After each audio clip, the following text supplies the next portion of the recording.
India. More on that to come at about 1:45. See you then.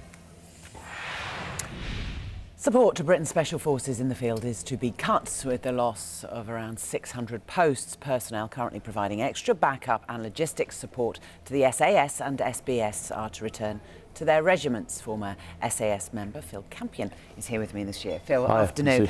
So we're talking about support staff. What does support staff do to help those in the field? They're very important. They're integral. You know, they're setting everything up. They're getting people from A to B. They're making sure that what should be there is there on the right time, in the right place. So, you know, to cut them is going to have an impact. And there's two impacts as I see it. Yeah. Either it's going to impact on performance.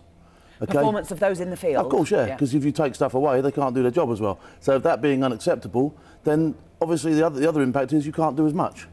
So you've got to spread your assets where you can get them. So it's... Do you see this then, although it's support staff, they're not being made redundant, they're going back to their regiments, they'll be redeployed, yeah. but actually effectively it will mean there will be able to be less personnel in the field?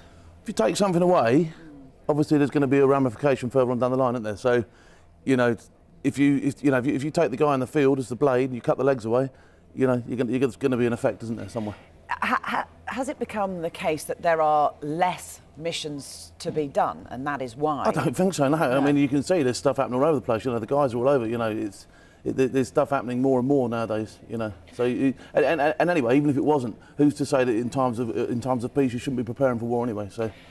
Do you think, given the withdrawal from Afghanistan by the end of next year, less military operations of the type we've seen over the past 5 years or so, with less of those, that the services, the secret services, will be needed less or more? It's difficult to say, but you know, certainly they won't be going away. So you know, you should be thinking very carefully about what you're going to cut and where you're going to cut it.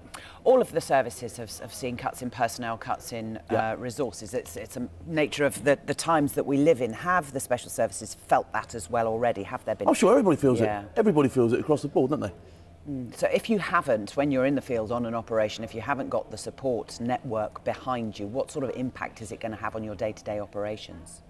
If I can get the right support, you know, then obviously, in my opinion, the operation shouldn't go ahead in the first place. So really, you know, it's not a case of making things that happen in the field worse. It's a case of saying, right, these guys have got to go in the weeds, but which weeds are we going to get into now? Do you know what I mean? Because obviously, if they're going to take something away, like I say, you're going to have to do less work or have a sort of like dip in performance, as it were. So and presumably, it has to be the right type of person that are in those support roles. Yeah, of course, yeah. What sort of skills do they need? No, usually, you know, anything connected around SF is using people at the top of their game.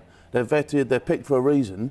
So they're not just, you know, they're hand-picked by people to do a specific job, and you know, they tend to be the best at what they do. And once that is gone, once these 600 posts are not there in a support role, does it take a long time? As you say, there's specialist knowledge and dealing with operations. Will it then take a great deal of time to get those people back up to the training standard, new people, if they're suddenly needed? It depends on the time frame, how long you take those people away for. I mean, obviously, you know, the special forces will keep ticking along and they'll keep increasing performance and enhancing things that they do. But what you've got to accept here is that, like I say, if you take something away, there's going to be an effect.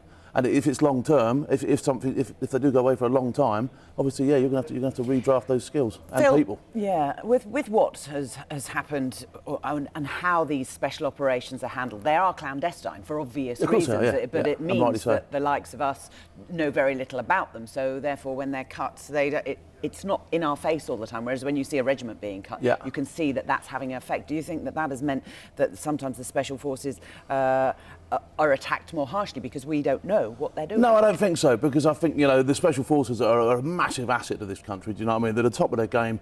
They're usually one of the first considerations before this country does anything. So, you know, to absolutely bat them about with a stick would be stupid, wouldn't it? You know, so basically, you know, I think, you know, they get what the government at the time decided that they're going to get. But, you know, my advice to the government would be, you know, think very carefully about this, you know, because, you know, you start cutting too much away and you could get bitten somewhere you don't want to get bitten later on, you know.